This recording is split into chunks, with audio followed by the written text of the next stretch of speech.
박광식의 건강 이야기. 오늘은 난소암에 대해서 알아봅니다. 자리한 분들 소개합니다. 삼성서울병원 산부인과 최철훈 교수 모셨습니다. 안녕하십니까? 네, 안녕하십니까? 주부 출연자 여러분, 리포터 전선혜 씨 모두 안녕하세요. 네, 안녕하세요. 네, 교수님, 여성들조차도 이 여성의 몸에 대해 잘 모르는 경우도 많은데요. 이 난소, 이게 과연 어디 위치해 있는지 뭐 라디오이긴 하지만 또 요즘엔 또 유튜브로도 또 방송으로 이렇게 나가니까요. 설명 좀 부탁드립니다. 네, 난소는 우리 뱃속의 골반 깊숙한 곳에 위치하고 있습니다. 자궁이 있고 그 옆쪽에 위치하고 있고 자궁과 사이에 나팔관이 있고 나팔관을 통해서 자궁과 연결되는 곳에 위치하고 있습니다. 그러면 자궁이 있고 나팔관이 양쪽에 있고 그리고 각각 난소가 하나씩 두 개가 있는 거죠? 예, 난소는 쌍으로 왼쪽 오른쪽 양쪽에 있습니다. 그러면 나팔관 이름이 꼭 나팔관 같다고 해서 붙여진 건가요? 네, 그렇습니다. 나팔관 같다 모양이 그렇다 그래서 붙여진 이름입니다. 네. 얼핏 듣기에는 그 자궁에서 나오는 그 나팔관이 난소랑 그게 움직이면서 난소를 잡았다 놨다 이런 얘기를 얼핏 들었는데 이게 사실인가요?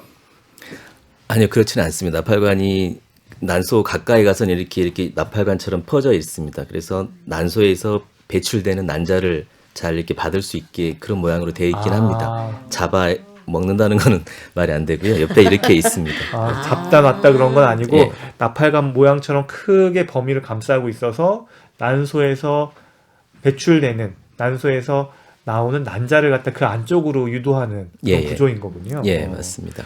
그러면 난소의 역할은 뭐 난자를 만들어내는 일만 하나요? 그렇죠. 가장 중요한 거는 난자를 만들어서 나팔관 쪽으로 배출하는 역할을 하고 그런 과정이 있어야지 임신이 될 수 있는 가장 중요한 역할이 있고 또 하나는 여성 호르몬을 만들어냅니다. 그래서 여성 호르몬을 만들어서 혈액 내로 분비함으로써 폐경기 전 가임기 여성의 여성 호르몬 상태를 유지하게 됩니다. 그러면 이렇게 기본적인 난소의 역할 그리고 난자 그 다음에 여성 호르몬 이렇게 관계를 알아봤는데요. 난소에도 암이 생긴다는 거죠? 예, 암이 생길 수 있습니다. 흔한가요? 여성암 중에서는 제일 흔하지는 않고요. 여성암 중에 가장 흔한 거는 자궁 경부암이고 두 번째로는 자궁 내막암과 난소암이 비슷한 정도로 있습니다. 전체 여성암 중에서는 한 8번째, 9번째 정도로 차지하고 있고요. 발생할 확률이. 그래서 우리나라에서는 매년 한 2,500명에서 2,700명 정도 발생하는 상태입니다. 매년 2,500명에서 2,700명 정도. 순위로는 한 8위에서 9위 정도 이렇게 얘기를 해주셨는데 하지만 2,000명 정도 이상 발생하는 거면 무시할 수 있는 질환은 아닌 것 같다는 생각이 드는데요. 다른 자궁경부암이나 이런 거는 조기 검사나 선별 검사로 이렇게 잘 우리가 또 관심도 갖고 맞아요. 있고 경계를 하고 있고 해서 잘 발견되는 것 같은데 이런 경우는 좀 발견 증상이 있나요? 난소암이요. 증상이 없습니다. 그게 가장 중요한 난소암의 특징입니다. 그러면 이미 발견되는 경우는 늦는 경우가 많을 것 같은데요. 예, 그래서 난소암 발견되는 환자의 70% 이상은 이제 3기 이상의 진행된 상태에서 발견이 됩니다. 그러면 진행이 됐다는 건 전이를 뜻하나요? 네, 그렇습니다. 전이가 됐다는 것을 진행됐다고 얘기하고 난소에서 이제 전이가 됐지만 골반에 국한돼 있는 경우를 보통 우리가 2기라 그러고 골반을 벗어나서 복강의 위쪽까지 가 있는 경우를 3기라 그러는데 보통은 3기 이상을 저희가 진행된 상태다 이렇게 얘기합니다. 그럼 난소암은 초기에 발견하기는 정말 어렵다 이렇게 저희가 이해를 해도 되나요? 네, 그렇습니다. 그러면 이렇게 발견이 늦는 건 어떤 이유가 있을까요? 구조적인 문제도 있을까요?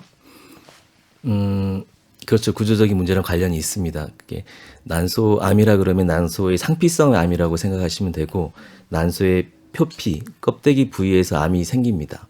그래서 암이 생긴 암의 발생 초기에 이미 그 세포가 쉽게 떨어져 나가서 복강 내로 다른 곳에 이렇게 전이할 확률이 높습니다.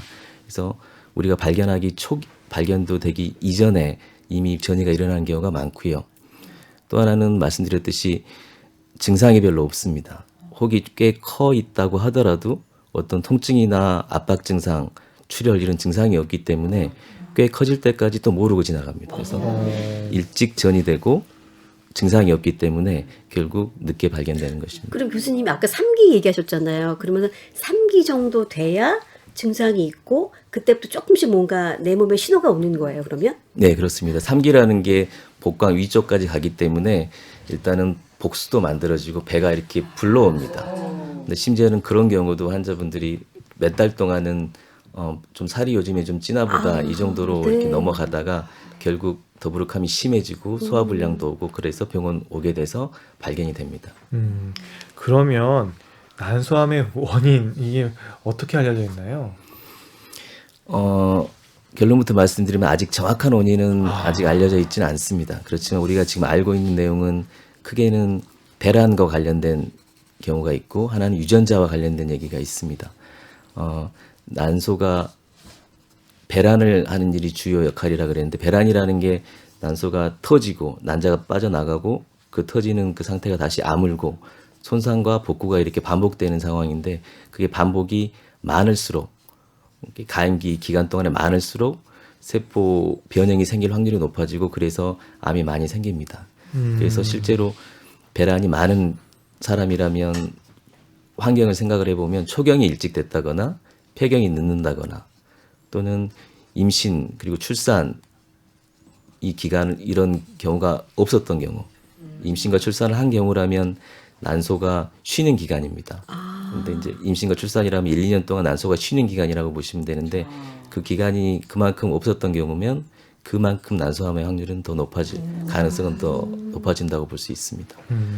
또 하나는 이제 유전자 얘기고 최근에 발견된 어떤 유전자의 돌연 변이가 있을 때 난소암이나 특히 이제 유방암이나 난소암이 특히나 좀 잘생기는 그런 유전자가 최근에 발견돼서 네. 그게 또 중요한 원인으로 알려져 있습니다. 그렇군요.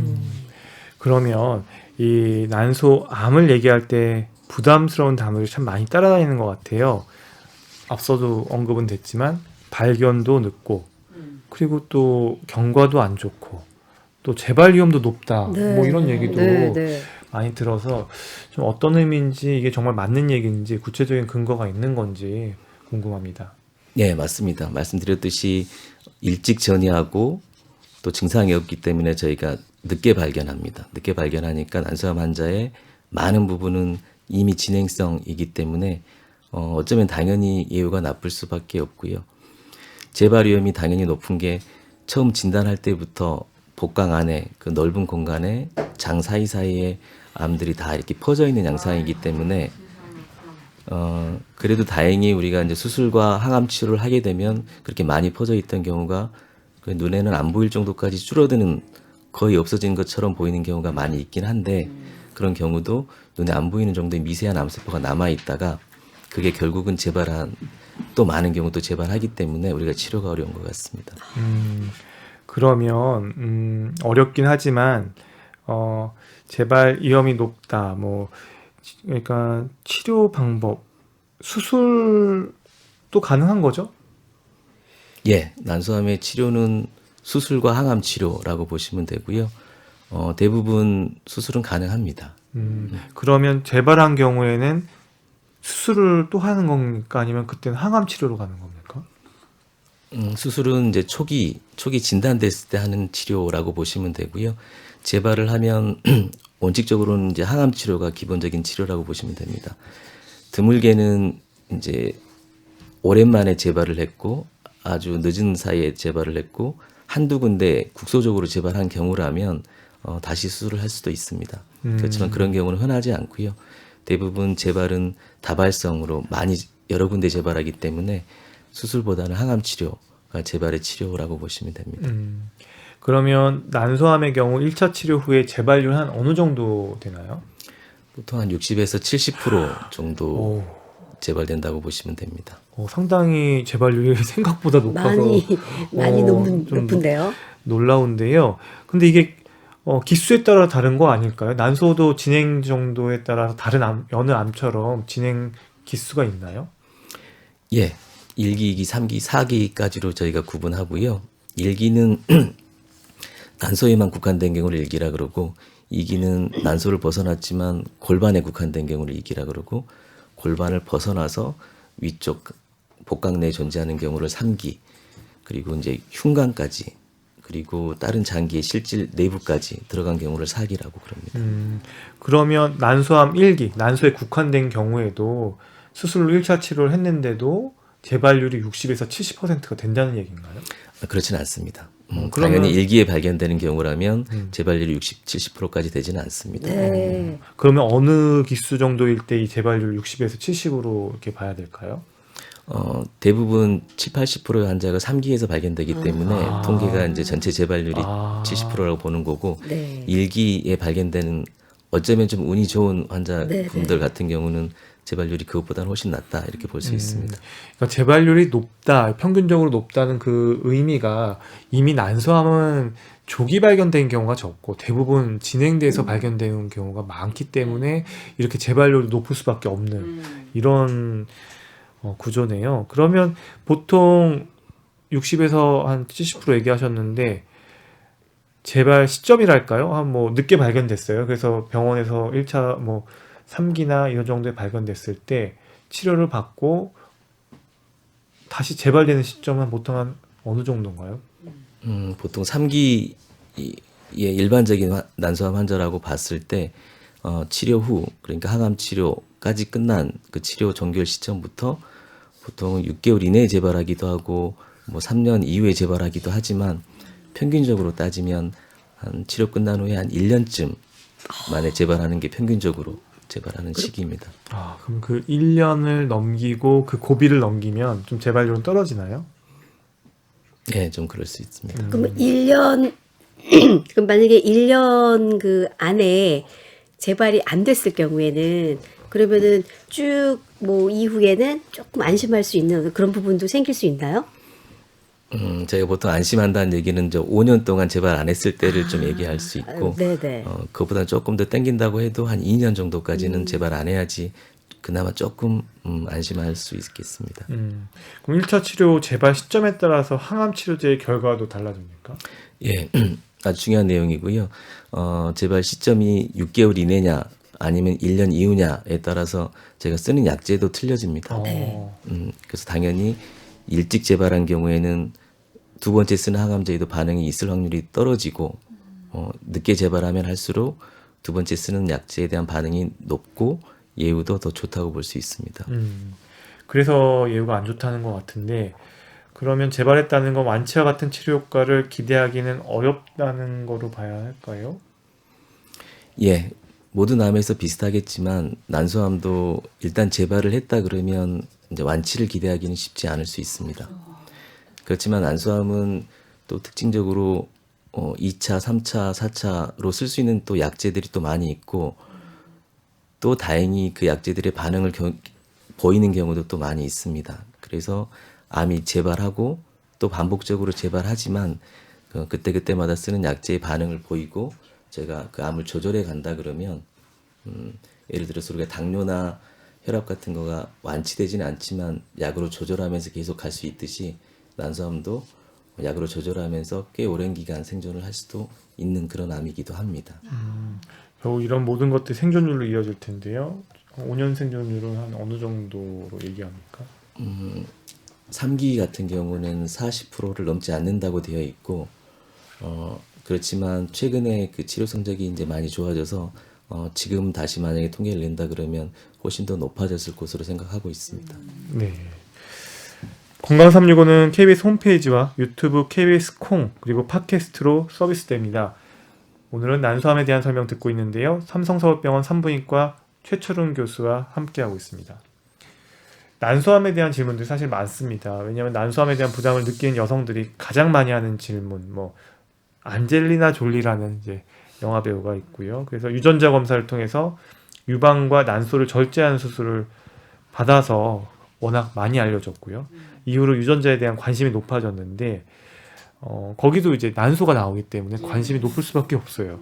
그래서 유전과 어떻게 상관이 있는지 좀 이런 것들은 우리가 어떻게 우리의 삶에 우리의 건강에 좀 적용시켜 볼 수 있는 건지 궁금합니다. 네, 말씀하신 대로 난소암과 관련된 유전자가 있고 최근에 그게 발견이 되었습니다. 그래서 그게 유전자이기 때문에 유전과 상관이 있습니다.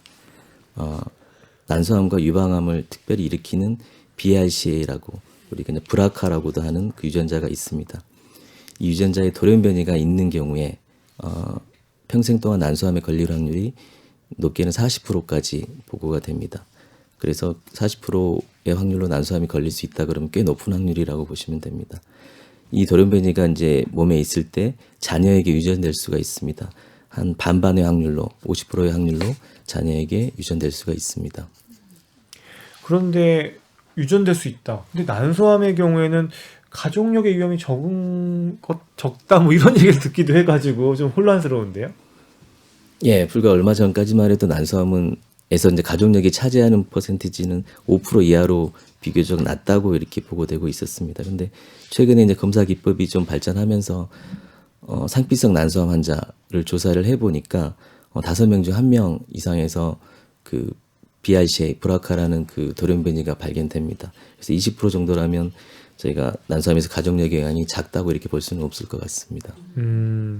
그러면 사실 BRCA, 브라카 유전자라고 하는 좀 용어가 영어라서 어렵고 의학 용어라 더 어려운 것 같은데 이게 그러니까 돌연변이 유전자 이름인가요? 아니면 이 BRCA가 뭐의 약자인가요? 뭐 유방암을 일으키는 그런 약자인가요? 아니면 난소암을 일으킨다 뭐 BRCA 이 유전자가 역할이 결국은 암을 유발하는 유전자인지 그런 것들도 궁금해요. 예, BRCA라는 것은 이제 유방암에 이제 따라서 BRCA라는 이름이 지어졌고요. 그 유전자가 이제 원래 하는 역할은 우리가 이제 유전자가 복제되면서 항상 그렇게 손상이 일어나게 되고 변형이 일어나게 되는데 그거를 꾸준히 스스로 이렇게 고쳐나갑니다. 그 고쳐나가는 일을 BRCA라는 그 유전자가 하고 있습니다. 근데 이제 그 BRCA에 돌연변이가 있다 그러면 우리 몸에서 자꾸 생기는 그 변형, 돌연변이를 고칠 수가 없기 때문에 그 변형이 유지되고 그런 게 자꾸 반복되다 보면 아무래도 암이 생길 확률이 많고 특별히 이제 유방암과 난소암이 많이 생긴다고 이렇게 알려져 있습니다. 그러면 BRCA 유전자 돌연변이가 있는지 검사는 혈액으로 알 수 있는 건가요? 예, 혈액으로 알 수 있습니다. 혈액으로 확인한 그 BRCA 유전자 돌연변이는 이제 유전되는 거죠. 이렇게 제 몸에 피로 BRCA 유전자가 확인이 됐다 그러면 제 몸에는 모든 세포는 돌연변이가 있다고 보시면 되고 제 자손은 한 50%의 확률로 그 돌연변이가 유전된다 이렇게 보시면 될 것 같습니다. 그러면 이 방송 들으시는 분들은 그러면 BRCA 검사를 미리 해봐서 본인이 난소암 이 유전자의 돌연변이가 있으면 40% 정도 암 발생을 한다고 하니까 이런 것들을 미리 좀 알아봐야 되겠다라고 생각하시는 분들도 있을 것 같아요. 네, 난소암이 우리나라 난소암 여성암 중에서 한 8번째, 9번째 된다 그랬고 1년에 한 2,500명, 2,700명쯤 발생한다 그랬는데 그 환자들의 5분의 1, 20% 정도에서 BRCA 변형이 있지만 전 국민으로 따졌을 때는 그 확률은 그렇게 높지는 않습니다. 그리고 이 검사가 아주 간단한 검사는 아니고 비용이 또 싼 검사도 아니기 때문에 전 국민을 상대로 이렇게 검사하는 건 아직은 큰 의미는 없다고 보시면 되겠습니다. 이제 그리고 이제 난소암 환자분들 이제 항암 치료 쪽으로 많이 생각을 하고 고려를 하게 되고 권유를 받게 될 텐데 그 중에서 이 표적 치료제에 대한 설명이 있어야 할 것 같아요. 예, 여러 암종에서 최근에 표적 치료제들이 이제 개발되고 사용되고 있지만 난소암에서 특히나 BRCA랑 관련돼서 중요한 표적 치료제가 있습니다. BRCA 돌연변이가 있으면 난소암이 많이 생긴다고 했는데 또 반대로 BRCA 돌연변이가 있는 상태에서 난소암이 걸렸을 때는 그 난소암은 반대로 예후가 더 좋습니다. 예후가 좋고 항암 치료에 대한 반응도 좋고 또 지금 말씀드린 표적 치료제를 사용할 수도 있습니다. 그 표적 치료제는 파프 억제제라고 하는 거고 BRCA랑 관련되는 그 약제라고 보시면 되겠습니다. 쉽게 설명드리면 BRCA가 돌연변이가 생겨서 이제 유전자 복구를 못하는 상태인데 암세포 또 역시 지금 복구를 못하고 있는 상태입니다. 근데 암세포는 자기가 살아남기 위해서 다른 길을 찾아서 복구하면서 자기가 살아가게 됩니다. 그게 파프라는 길인데 우리가 또 그걸 발견해서 그 파프까지 억제를 해주면 이제 암세포가 자기의 손상을 스스로 복구할 능력이 없어지기 때문에 암세포가 잘 죽습니다. 그래서 브라카 돌연변이가 있는 난소암 환자의 그 종양은 파프 억제제를 저희가 쓰면 반응이 좋고 예후가 좋을 수 있는 것입니다. 파프 억제제 나와서 갑자기 제가 이건 새로운 용어다, 어려운 용어다 했는데 또 쉽게 설명을 해주셨어요. 그러니까 난소 암세포 자체가 또 자기가 살 길을 갖다 찾아서 가는 특정 그런 길들이 있는데 그것만 특정해가지고 막아주면 암세포의 성장을 억제시키는 그런 원리라는 거죠. 표적치료제가. 네, 맞습니다. 그러면 이 난소암에 있어서 이 BRC의 돌연변이가 있는 난소암에서 어떤 효과적인 치료법일까요? 그러니까 재발 위험을 낮추는 게 목적인 건지, 그러니까 어떻게 접근하시는 건지 좀 궁금합니다.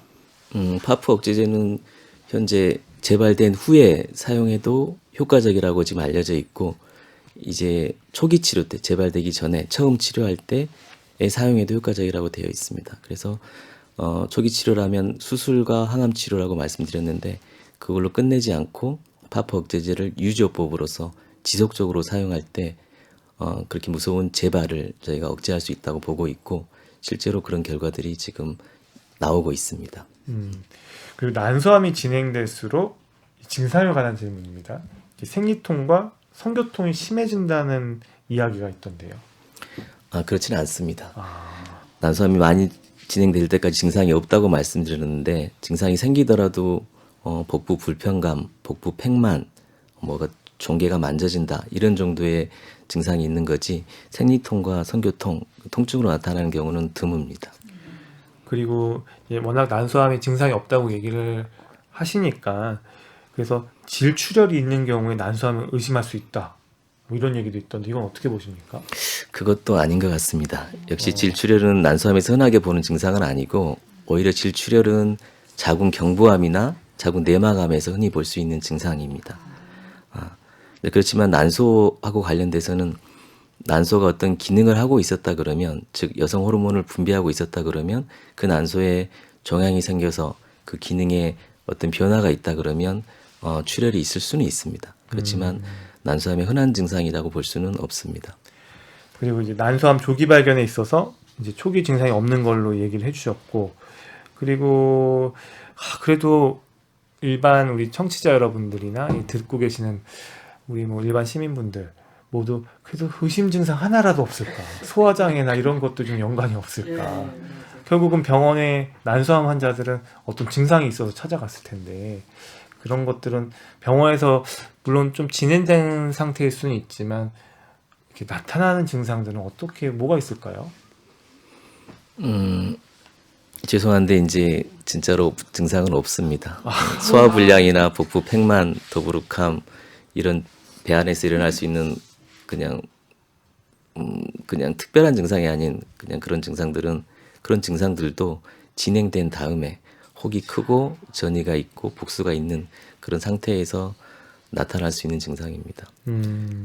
그러면 이미 진행이 돼서 병원에 진료실에 올 때 그때는 어떻게 오는 거예요? 그때는 어떻게 알아서 어떤 몸의 증상이나 이런 걸로 오게 되나요? 물론 검진으로 발견되는 분도 있겠지만. 네.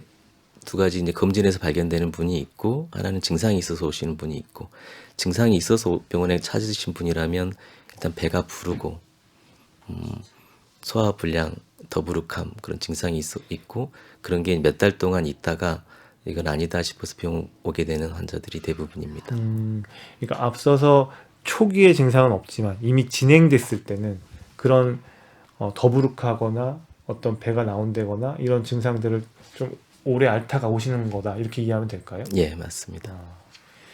그런가 하면 또 난소암이 아무래도 폐경기후 여성들에게 발병 위험이 높아서인지 또 호르몬 치료를 받는 여성들도 많은데요. 또 이 여성 호르몬 대체요법, 호르몬 치료 이게 난소암을 유발하는지에 대해서도 궁금해합니다. 난소암이 이제 폐경 후 여성에서 이제 주로 발생하는데 그렇다고 호르몬 보충요법을 한다고 난소암의 발생이 줄지는 않습니다. 또 반대로 여성 호르몬 요법 치료를 한다 그래서 난소암의 발생이 더 증가하지도 않습니다. 그래서 크게는 여성 호르몬과 난소암의 발생 큰 상관은 없다고 보시면 되고, 그렇지만 이제 여성 호르몬의 하나인 경구 피임제 같은 경우는 물론 조금 더 젊은 나이에 젊은 여성에서 사용하겠지만 젊은 여성들이 피임 목적으로 경구 피임제를 사용했다라고 한다면 피임제를 사용하는 동안에는 난소를 쉬게 합니다. 배란을 억제하고 난소를 쉬게 하기 때문에 피임제를 사용한 그 기간 동안 난소가 쉰 만큼 그만큼 난소암의 발병 위험이 줄어듭니다. 그래서 이제 보고에 따르면 5년 이상 경구 피임제를 사용했던 경우에 난소암의 발생이 50% 정도 감소한다 이렇게 알려져 있습니다. 유방암과의 연관성은 어떨까요? 여성 호르몬 투여를 하면 유방에 영향을 줄 수 있고 당연히 유방암을 좀 발생을 증가시킬 수 있다고 되어 있습니다. 여성 호르몬제의 그 약제 종류에 따라서 조금 틀릴 수는 있지만 전문가와 상의 후에 투여하는 게 맞을 것 같고 정기적인 유방암 검진은 필요할 것으로 생각이 됩니다. 그리고 자궁 내막암, 또 직장암 환자의 경우에도 난소암 발생하고 연관이 있다는 얘기를 들었습니다. 드물지는 않지만 자궁 내막암, 직장암과 관련된 가족력이 또 있습니다. 그리고 그와 관련된 유전자도 또 있습니다. 그래서 그 유전자들도 몇 가지가 있는데 그것도 아까 말씀드렸던 브라카, BRCA와 비슷하게 유전자의 손상 복구와 관련이 있고 그런 관계 때문에 여러 암종이 많이 생길 수 있고 난소암도 조금 더 흔하게 발생할 수 있다고 알려져 있습니다. 그리고 난소암 수술에서 난소만 떼내는 게 아니라 자궁 절제도 함께 진행되는 건지 많이들 잘 모르시고 또 수술을 받은 분들도 본인이 자궁을 떼냈는지 아니면 난소를 떼낸 건지 정확히 모르는 분들도 계시더라고요. 그래서 이런 수술의 종류가 한 가지만 있는 건지 뭐 여러 가지가 있는 건지 궁금합니다.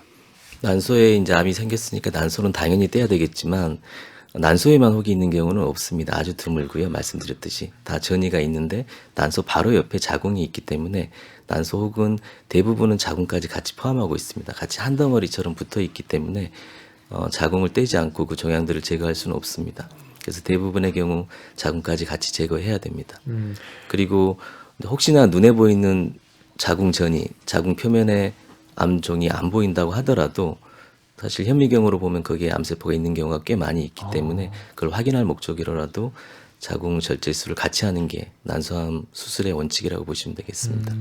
그러니까 자궁을 절제하는 경우가 대부분이다라고 생각하면 될 것 같고, 그러면 난소암이라는 게요, 양쪽에 두 개가 있다고 앞서서 얘기를 해주셨는데 보통 양쪽 난소암에 두 개 동시에 생기는 건지 한쪽 난소는 괜찮으면 자궁을 절제하고 난소암이 있는 난소를 절제하고 한쪽 난소는 남겨놓는 건지 좀 그런 것도 궁금한데요.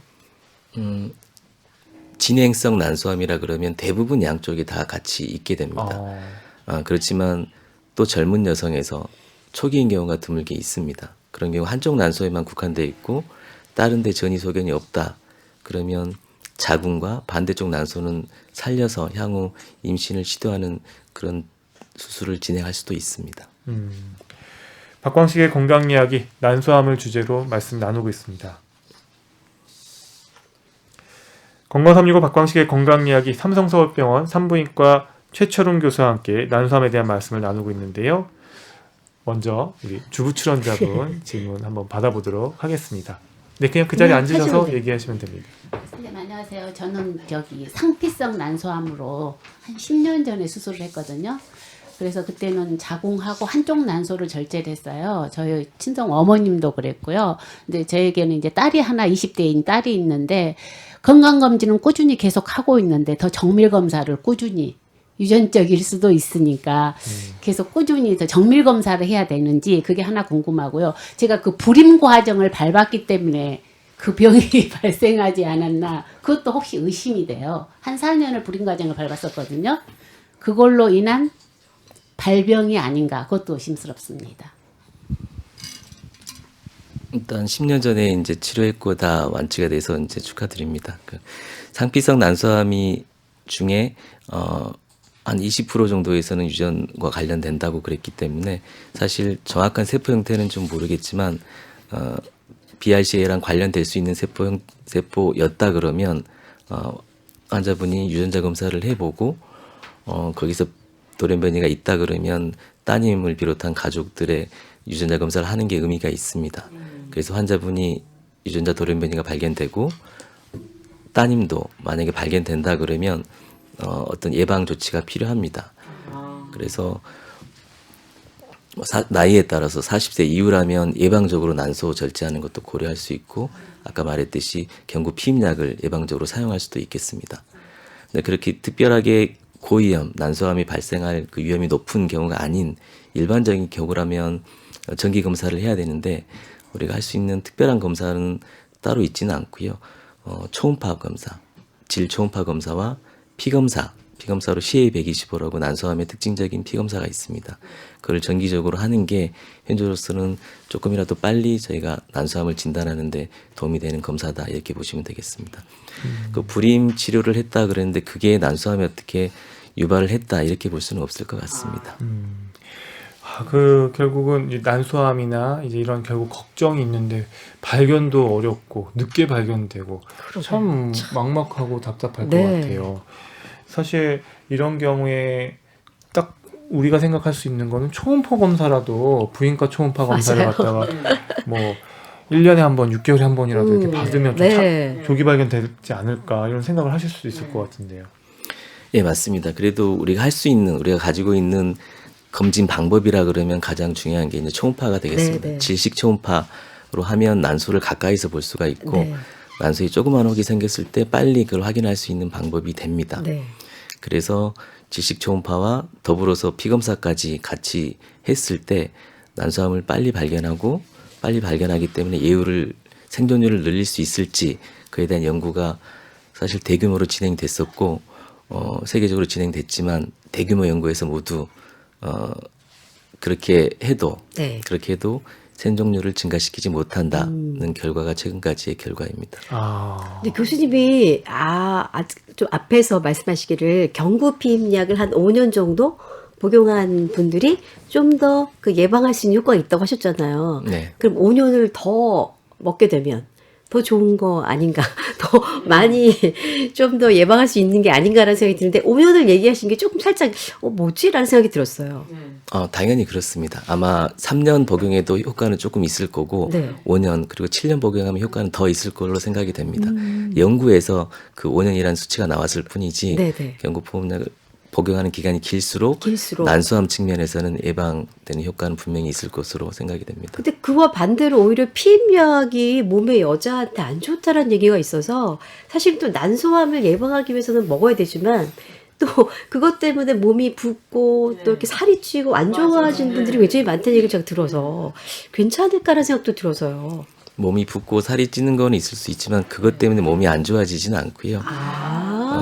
위험한 걸로는 이제 그 혈관의 색전증 같은 게 혈전 같은 게 생길 위험이 좀 있습니다. 그래서 담배를 피신다거나 나이가 35세 이상 돼서 이제 혈전증 위험이 있는 경우에 이제 장기간 복용하는 거는 부담이 있습니다.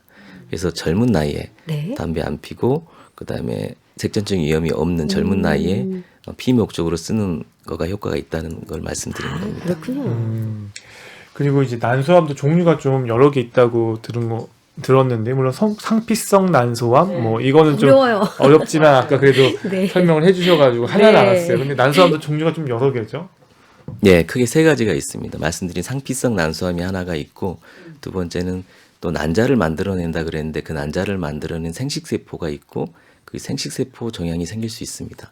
두 번째는 그 사이사이에 간질이라 그러는데 그 간질에서 생기는 간질세포 종양이 생길 수 있습니다. 그래서 크게 세 가지 종류로 구분할 수 있고 생식세포 종양 같은 경우는 상피성 난소암과는 틀리게 젊은 나이 20대, 30대 사이에 이렇게 많이 생기는 그런 특징이 있습니다. 네네. 그러면 가장 많은 게 상피성 난소암인 거죠? 예. 그러면 이 상피성 난소암하고 그 종류를 갖다 구분한다는 건 환자들마다 예후나 좀 치료법이나 이런 것들이 달라지는 겁니까? 예. 예를 들어서 그 생식세포 종양 같은 경우는 20대에 많이 생긴다 그랬는데 그런 경우는 난소에만 국한되어 있는 비교적 초기인 경우가 많이 있습니다. 다행이죠. 젊은 네, 나이 젊은 네, 환자인데 난소에만 대신 큰 혹이 보통 많이 발견, 10cm 이렇게 큰 혹이 있지만 난소에만 국한돼 있는 그런 생식세포 종양이 흔하게 있습니다. 그런 경우는 난소만 제거하고 말씀드렸듯이 자궁이나 반대쪽 난소는 살릴 수 있고, 그런 경우도 항암 치료가 필요한 경우는 많이 있지만 항암 치료 후에 완치되는 경우는 많이 있습니다. 간질세포 종양은 더 드문 경우고 사실 예후는 그렇게 많이 나쁘진 않아서 네. 수술 그리고 필요에 따라 항암 치료도 하게 되지만 그리고 예후는 좋은 편으로 알려져 있습니다. 그러면 이 간질 세포 종양 같은 경우는 나이에 상관없이 다 생길 수 있는 암이라고 봐야 되나요? 네, 그거는 아까 여성 호르몬을 만드는 네, 세포에서 네. 생긴다거나 혈관 옆에 있는 조직에서 생기는 그런 세포들인데, 그런 종양들인데 보통은 그래서 40세 이후에 많이 생기긴 하고 약간 경계성 정도의 그 예후 양상을 보여서 항암 치료가 필요 없이 수술만으로 완치되는 경우도 많이 있는 그런 종양입니다. 실제로 임상에서 난소암 환자를 많이 보시잖아요. 난소암에 대해서 아직 많이 모르고 원인도 알지 못한 부분이 많지만 임상적으로나 아니면 좀 학계에서 보고된 것들이나 난소암의 위험 인자는 좀 어떻게 알려져 있는지, 위험 인자 뭐 알려져 있는 게 있습니까? 가족용 외에 뭐, 또 뭐가 있지 않을까 뭐 아니면 뭐 라는 생각이 들어요. 여성 호르몬과 관련된 어떤 그런 종류가 있는 건지도 궁금하고요. 저 아까 비만한 분들도 좀 있다는 얘기도 들었어요, 저는. 그건 또 다른 암이 아닐까요? 자궁 내막암이나 이런 거 아닐까요? 그러니까 난소암에 대한 위험 인자가 좀 궁금해요. 가장 중요한 건 아까 말씀드렸듯이 배란과 관련된, 배란이 이제 많이 되는 그런 상황인데, 예를 들면 결혼을 안 하고 임신을 안 한 경우, 그리고 매달 배란이 될 수 있게 배란장애 없었던 경우, 네. 경구 비임약 복용이 없었던 경우, 네. 그런 경우가 보통 가장 유명하게 관련된 양상이라고 보시면 되고, 비만과 관련은 그렇게 많이 있지는 않고요. 그렇군요. 그건 가정- 잘못된 상식이네요. 잘못된 상식, 그러게요. 그러니까 비만과 관련된 증거는 아직 없다. 네, 아직 네, 확인된 네. 건 없다라고 봐야 될 것 같고요. 그러면 이제 난소암 환자분들한테는 딱 진단받았을 때 걱정, 이제 절망, 좌절 뭐 이런 것들 감정이 뒤섞여 있을 텐데, 이 난소암을 진단받고 나서 어떤 것들에 대한 정보들을 좀 알고 있으면 도움이 될까요? 당황하지 않고. 이제 예후가 나쁘다는 것을 환자분들이 알았을 때 이제 더 많이 실망할 수는 있겠지만, 그래도 예후가 나쁜 건 사실이긴 하지만, 그래도 난소암은 또 수술과 항암 치료라는 저희가 사용할 수 있는 무기가 있고, 항암 치료에 또 반응을 잘한다는 또 특징이 있습니다. 근데 항암 치료가 독성이 있기 때문에 많이 쓸 수 없고 부작용 때문에 오랫동안 쓸 수 없다는 단점이 있지만, 게다가 거기다가 최근에는 이제 표적 치료제, 부작용이 훨씬 덜한 표적 치료제들이 이제 막 개발이 돼서 네. 이제 막 사용되고 있기 때문에 향후에는 아마도 짧은 시간 안에 생존율 향상은 많이 볼 가능성이 충분히 있다, 이런 거를 말씀드리고 싶습니다. 그러니까 처음부터 낭망하거나 좌절하지 말고, 그리고 항상 이렇게 희망을 끝까지 놓지 않았으면 좋겠습니다. 난소암에 대해서 궁금한 부분들 저희가 취재한 내용도 있는데 함께 들어보시고 답변 부탁드립니다. 제 친구가 살짝만 먹어도 배가 이렇게 나오고요. 또 허리도 많이 아프다고 하고, 거기다 과민성 방광도 있고요. 생리통도 엄청 심하다고 하는데 혹시 난소암일 수 있을까요? 그리고 생리의 경우에 기본 일주일 정도 한다고 하는데 설마 위험한 건 아니겠죠? 우리 딸이 결혼한 지 2년이 됐는데요. 임신은 아직 안 했고요. 계속 아랫배가 불편해서 산부인과 검사를 받았거든요. 그랬더니 난소 왼쪽에 2.3cm, 1.9cm 혹이 있다고 해요. 현재 피검사 CA125 수치가 90이라는 거예요. 일단 다음 주 CT 찍을 것만 기다리고 있는데요. 이게 혹시 난소암은 아닐까 정말 걱정이 많이 되네요. 제가 30살인데요. 생리는 한 달에 한 번씩 꼬박꼬박 하는데 생리통이 좀 많이 심해요. 그래서 약을 안 먹으면 아예 못 견딜 정도로요. 근데 이런 경우에는 난소암에 걸릴 위험이 좀 크다는데 진짜 맞는 얘기인지 좀 많이 궁금하고요. 그리고 생리통이 심하면 치료를 그래서 받아야 할지 그것도 많이 궁금합니다. 네, 여러 가지 질문을 해주셨는데 일단 그 친구분의 얘기를 해주셨어요. 뭐 중요한 건 살짝만 먹어도 배가 나온다고 얘기를 했었고 이제 허리 아픈 거 기본이고 거기에다가 이제 과민성 방광까지 있다고 얘기를 하니까 생리통은 뭐 굉장히 심하다고 얘기를 하는데 이런 경우에 혹시 난소암은 아닐까 사실 옆에서 봐도 좀 걱정이 되는데 이게 좀 연관이 있을 수 있을까요, 교수님? 그 나이가 혹시 어떻게 되시나요? 이분 보니까 한 30대 중반 정도 되셨어요.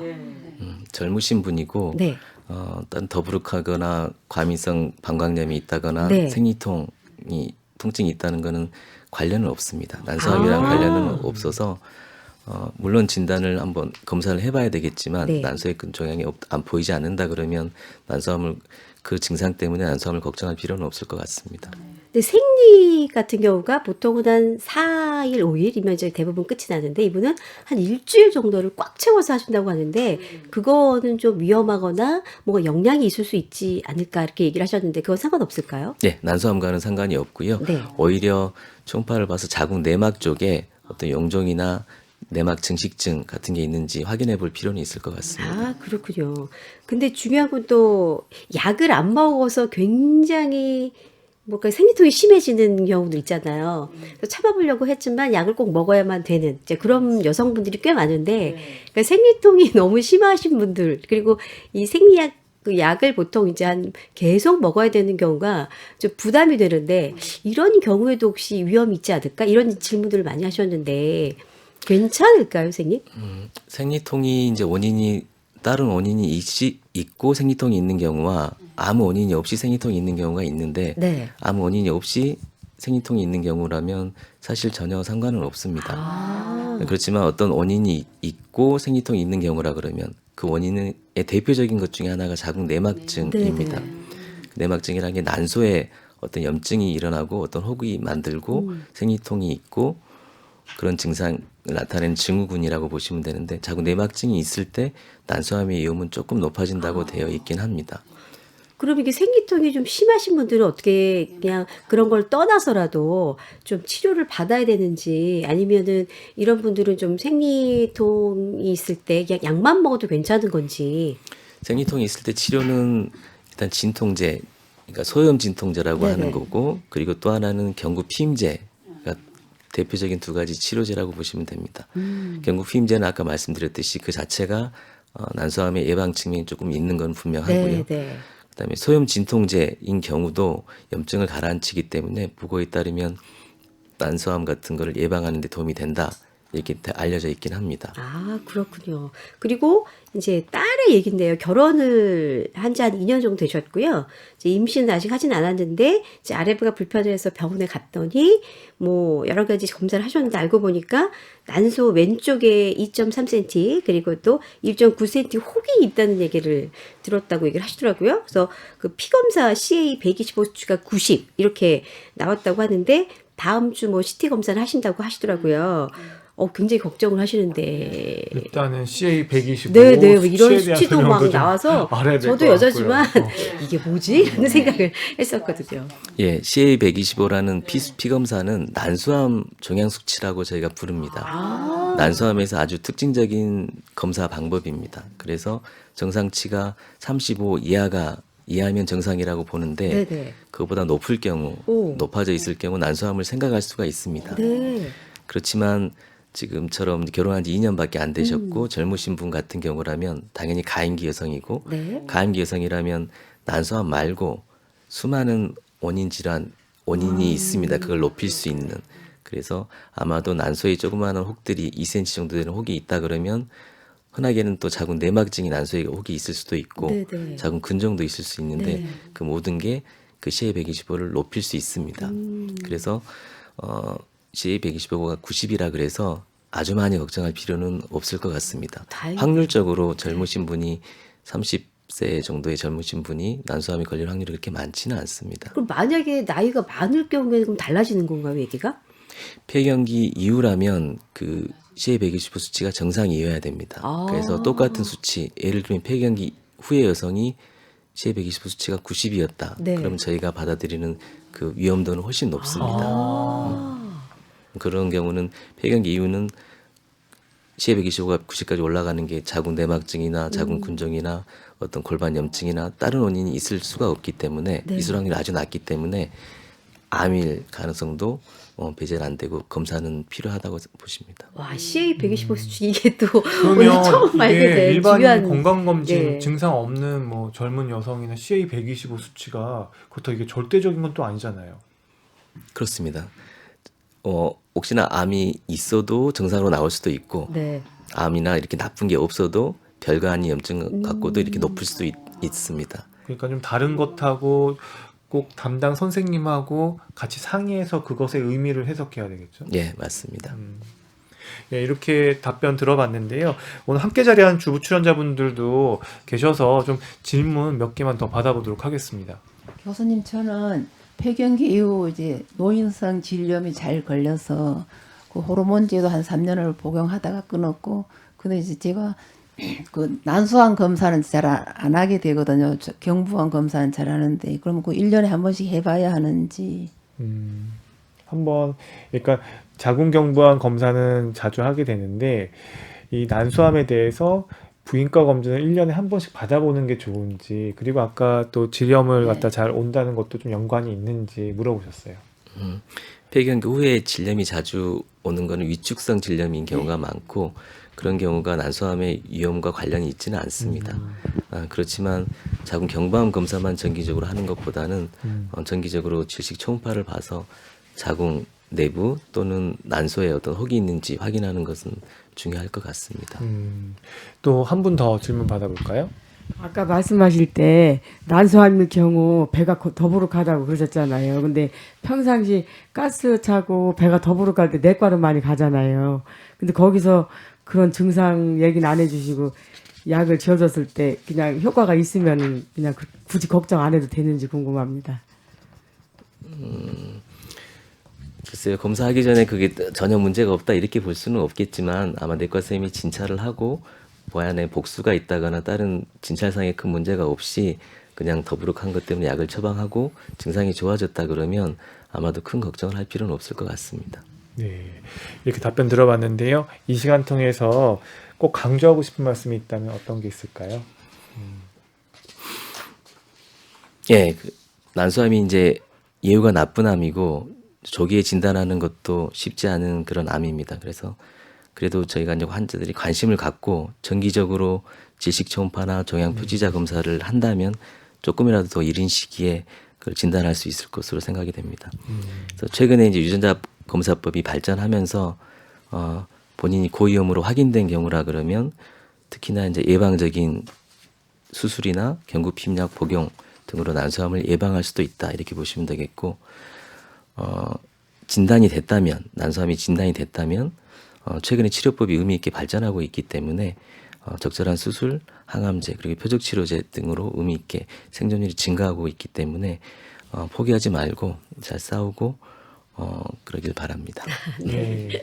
지금까지 삼성서울병원 산부인과 최초롱 교수, 오늘 말씀 고맙습니다. 네, 고맙습니다.